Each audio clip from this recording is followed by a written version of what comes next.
Olá, sejam todos bem-vindos e bem-vindas à Protagonista, a plataforma do Canal Rural que dá voz à mulher do agronegócio. É um prazer te ter aqui de novo.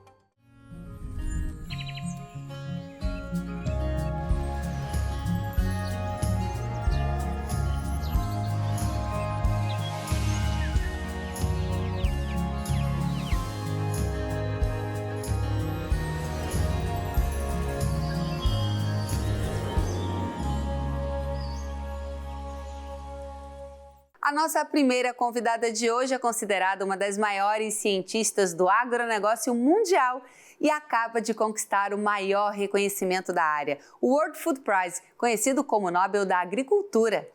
Com mais de 40 anos de carreira, Mariângela Hungria revolucionou o uso de bioinsumos no campo, especialmente com a introdução de bactérias fixadoras de nitrogênio, que hoje garantem economia bilionária ao país e preservação ambiental. Mas antes de bater um papo, vamos conhecer um pouquinho mais sobre ela?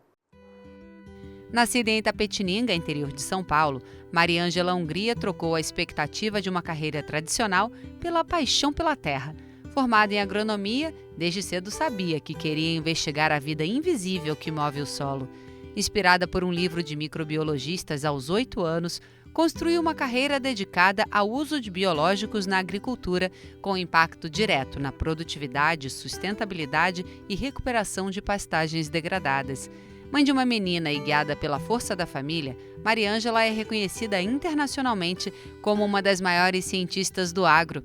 Seu protagonismo está em cada solo regenerado, em cada lavoura que prospera com ciência e em cada mulher que vê nela o exemplo de que é possível transformar o mundo de dentro da terra.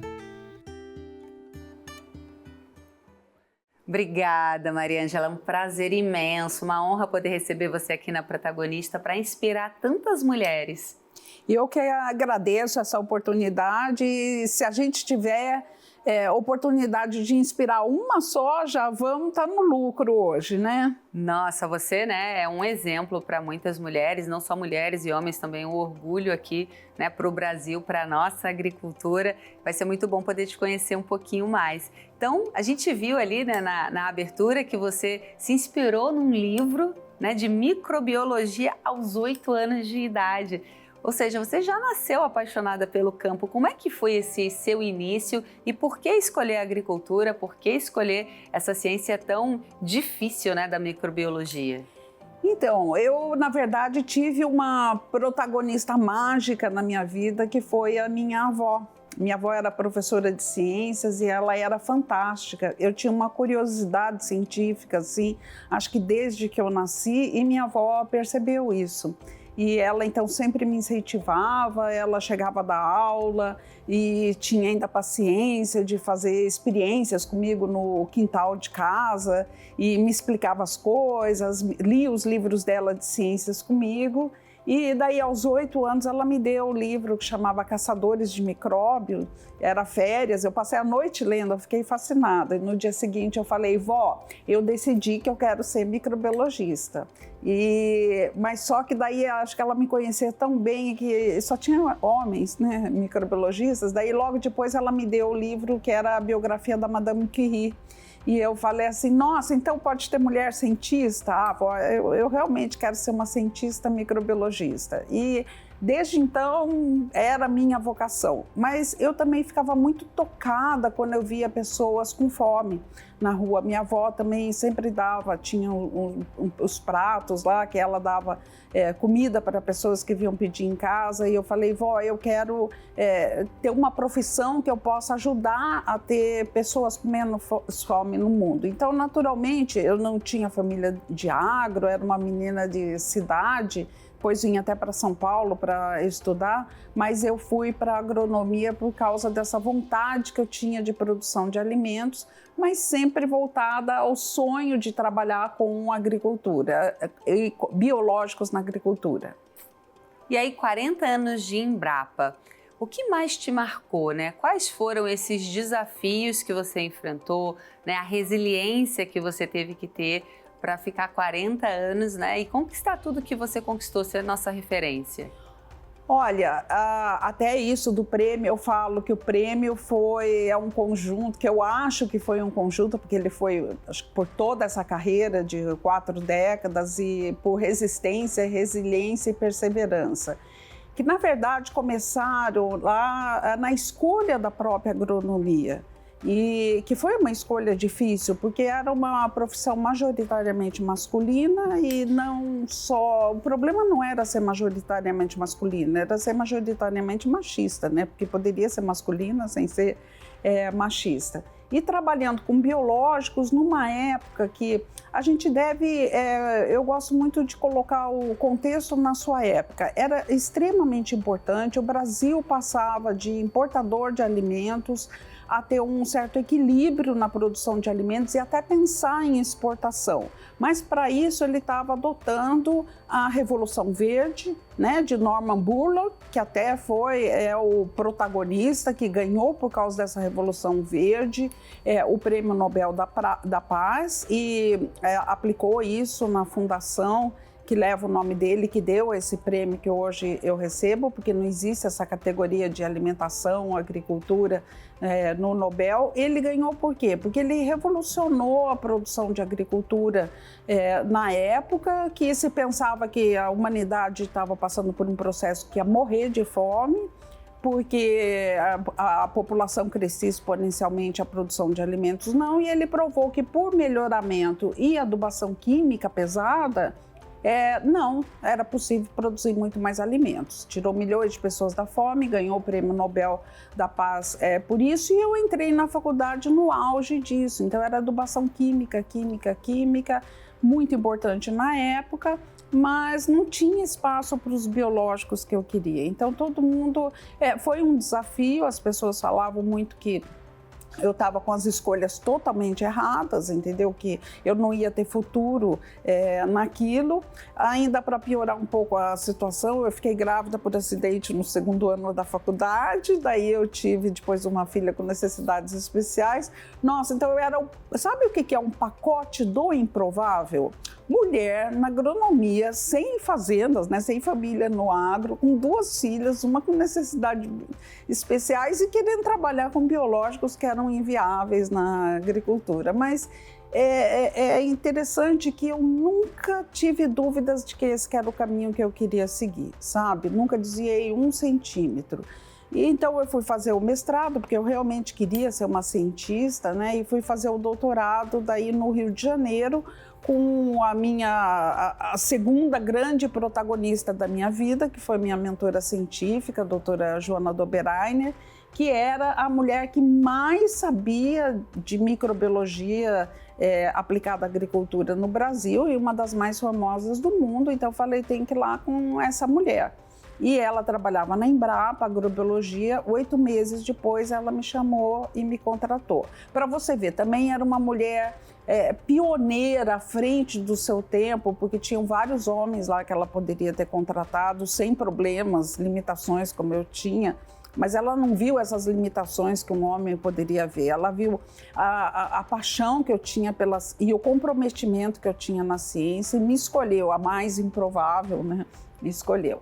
E assim eu comecei minha carreira na Embrapa. E qual que é a importância de uma instituição pública como a Embrapa? É a importância que ela acreditou e investiu 4 décadas numa coisa que lá no começo ninguém acreditava, entendeu? Que eram esses biológicos na agricultura. E isso deu retorno, investir nisso? Para você ter ideia, só na última safra, só na cultura da safra, na última safra, esses micro-organismos que a gente trabalhou na soja economizaram 25 bilhões de dólares para o país, que deixaram de ser usados em fertilizantes nitrogenados, fora que evitaram a emissão de 250 milhões de toneladas de CO2 equivalentes. Então, esse é o retorno que uma empresa pública dá. Ela dá à sociedade, ela dá do pequeno ao grande agricultor. Empresas privadas são importantes? Sim, são de extrema importância, mas elas visam o lucro, elas dão emprego e são muito importantes para o país. Mas isso de sustentabilidade na agricultura, o papel dos biológicos, sistema de plantio direto, integração lavoura-pecuária, tudo isso é resultado de investimento em empresa pública. E às vezes as pessoas falam, a gente fica muito triste que vê lá, Embrapa, empresa deficitária do governo. Não, a gente não tem lucro, a gente não vende nada, mas a gente tem metodologias para avaliar o que nós fazemos, o nosso retorno à sociedade. Nós temos uma metodologia científica chamada balanço social, e só esse ano, neste ano, por exemplo, foi comprovado que cada R$1 investido na Embrapa deu R$25 de retorno à sociedade. É isso que uma empresa pública faz, e só empresa sendo pública faz isso. Agora, entrando um pouco no seu trabalho, né, de bactérias fixadoras de nitrogênio, que hoje é referência mundial, como a gente falou aqui, você podia explicar para a gente de forma simples, né, como é que essa tecnologia funciona e o impacto prático no dia a dia do produtor? Então, eu vou explicar o carro-chefe, né, da minha carreira, que é esse que a gente chama de fixação biológica do nitrogênio. O nitrogênio é o nutriente que todo mundo precisa mais. Por quê? Porque ele faz parte do DNA, do RNA, aminoácidos, proteínas, e as plantas precisam muito de nitrogênio. A soja, então, por exemplo, que é muito rica em proteína, precisa muito de nitrogênio. E da onde vem esse nitrogênio? Daí, olha só o paradoxo que é, esse ar aqui que a gente respira, quase 80% é nitrogênio, mas ninguém consegue aproveitar, porque são 2 átomos de N com uma ligação tripla muito forte entre eles.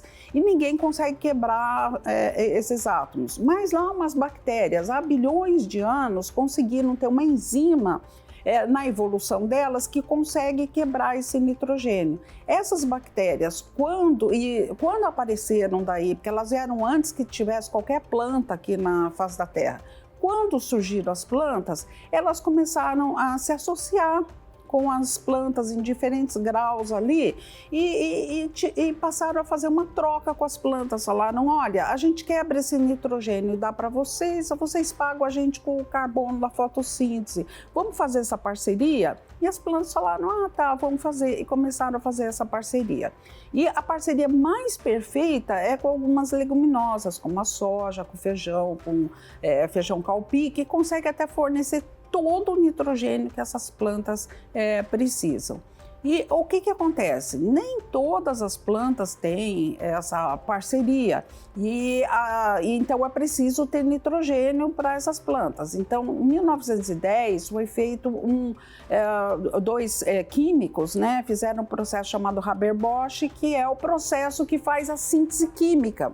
Ele usa esse mesmo nitrogênio do ar. Imagina, para fazer isso que as bactérias lá fazem de graça para a gente, eles precisam dar 6 barris de petróleo de energia, porque precisa temperatura de 500 graus Celsius, 300 atmosferas de pressão para quebrar esse nitrogênio e transformar no fertilizante que vai para a planta. Então, é um processo que precisa muita energia, caríssimo.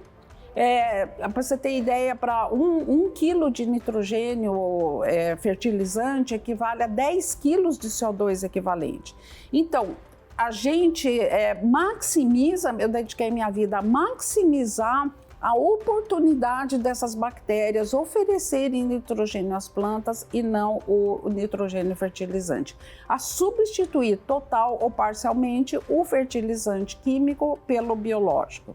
Inspirador, Mariângela, que bom poder, né, te ouvir, me inspirar e fazer com que tantas outras aqui que estão assistindo a gente também se inspirem com a sua história. A gente vai deixar também o PDF, então, disponível dentro do site da Protagonista, né, para as mulheres que quiserem e os homens também que quiserem ter acesso ao processo. Contamos muito com você para abrir espaço, para abrir caminho para outras mulheres. Conta com a Protagonista para o que você precisar, estamos aqui à disposição, né? Quero cada vez mais poder ajudar. Eu acho que é o que você falou, né? A gente tem aqui um slogan que é: quando uma mulher planta, todas escolhem. Então, se uma dá a mão para a outra, o processo fica mais fácil, né? Muito obrigada pela sua participação aqui com a gente. Eu que agradeço essa grande oportunidade de falar com mulheres e tentar inspirar pelo menos uma, né? Tá ótimo. Bom, a nossa entrevista vai continuar no YouTube, porque na TV a gente tem um espaço menor, mas corre lá, o QR Code está aqui, você consegue conferir a entrevista completa, combinado? E no próximo bloco vamos conhecer mais uma protagonista do Canal Rural que tem papel essencial para a comunicação do agro. A gente volta já já.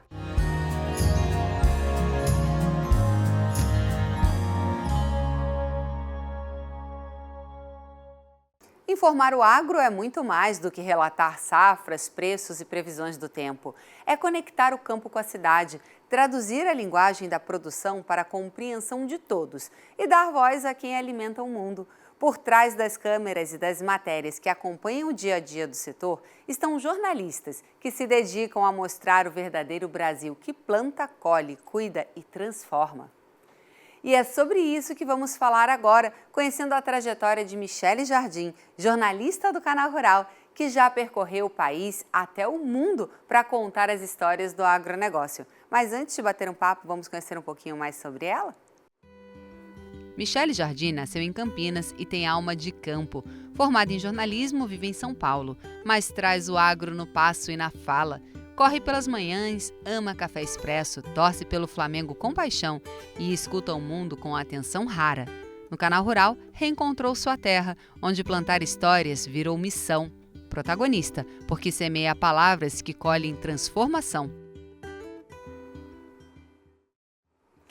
Bem-vinda, Michele. Muito obrigada, Jaque. A gente fica até emocionado, né, depois de ver essa homenagem, você lembra de tanta coisa. Exatamente, é um caminho muito grande, né, para percorrer, para estar aqui.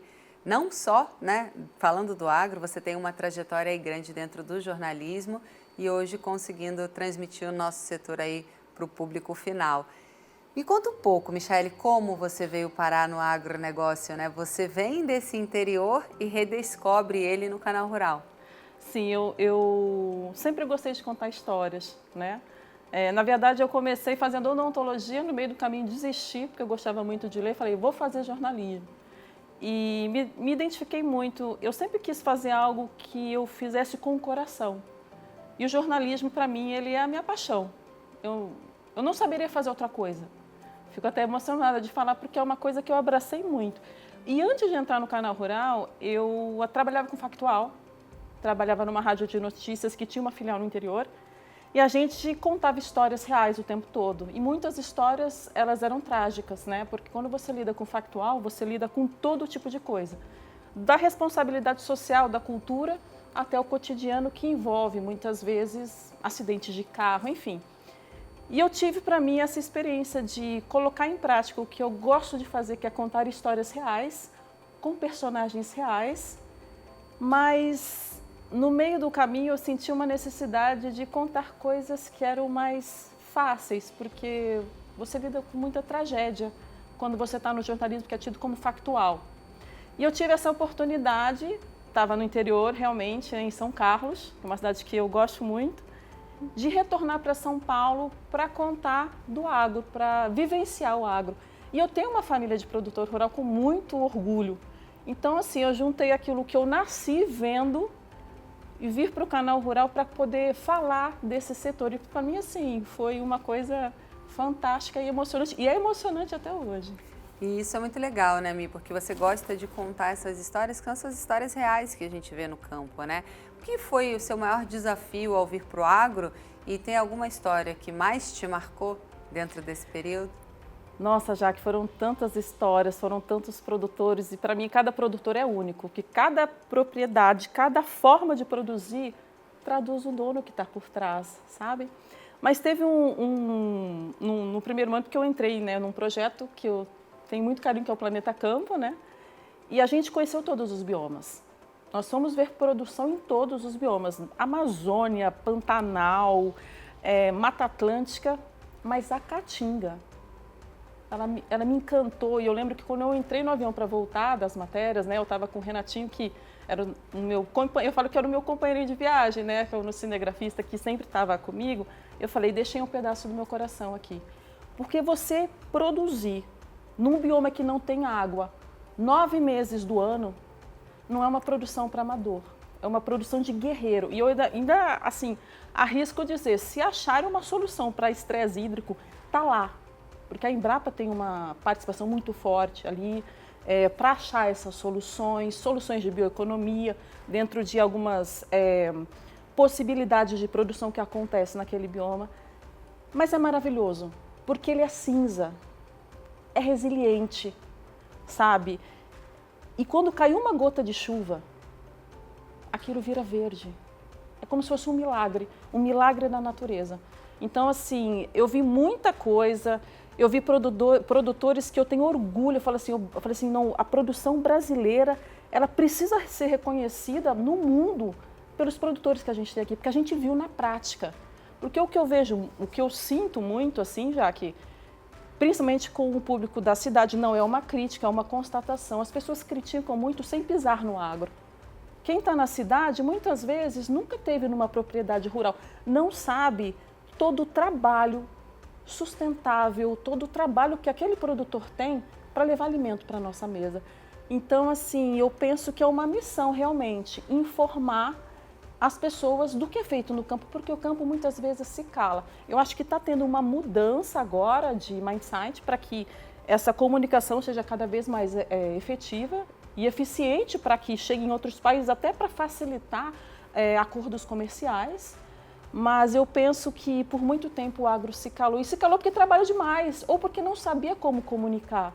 E eu acho que cabe a nós, jornalistas, né, cada um com a sua missão nesse mundo, colocar isso para fora e informar e reverberar da melhor forma, sabe? Exatamente. Você falando sobre isso, né, é uma das nossas missões aqui no Canal Rural e no Brasil, né? E o Canal Rural participou aí das últimas COPs. Você teve a possibilidade de ir, né, para o Azerbaijão. O que você viu lá, Michele? O que você aprendeu durante essa COP? O que você traz também de aprendizado para a COP que a gente vai ter aqui no Brasil esse ano? É muito curioso, porque eu vou falar como uma experiência jornalística que você sente que você está fazendo parte da história. A minha vontade é de falar, a gente faz aqui. Mas assim, eu estava lá para reportar fatos, né? Então assim, a gente se segura. Mas assim, olha, eu queria que as pessoas conhecessem como é o Brasil de verdade. O Brasil que a gente mostra aqui no Canal Rural, que eu vi, que é o Brasil do produtor rural. Eu vou ser muito sincera para ti, Jaque, eu acho que 95% dos produtores rurais, eles são efetivamente bons produtores, usam manejo sustentável. Talvez eles não saibam que o manejo é sustentável. Por exemplo, plantio direto. Nós fazemos, acho que em quase todo a porcentagem de solos brasileiros, sabe? Mas às vezes ele não sabe que é um manejo sustentável. Então nós somos, por essência, eu acredito nisso, sustentáveis. Acho que a gente só precisa saber a melhor forma, como eu comentei, de colocar isso para o mundo, sabe? É isso. Obrigada, Michele. Eu que te agradeço. Um grande prazer estar com você, Jaque. Obrigada. E o programa chega ao fim. Para continuar acompanhando tudo o que acontece no mundo do agronegócio, especialmente no universo da mulher, não deixe de acessar as redes sociais da protagonista. Fique por dentro de conteúdos exclusivos, histórias inspiradoras e dicas práticas que vão transformar a sua jornada no campo. É fácil, basta apontar a câmera do seu celular para o QR Code que está na tela e nos acompanhar nas redes sociais. Nos siga no Instagram, acesse o nosso site, entre na nossa comunidade do WhatsApp e aproveite para conferir todas as nossas entrevistas na íntegra no nosso canal do YouTube. A gente se vê aqui na semana que vem. Até lá!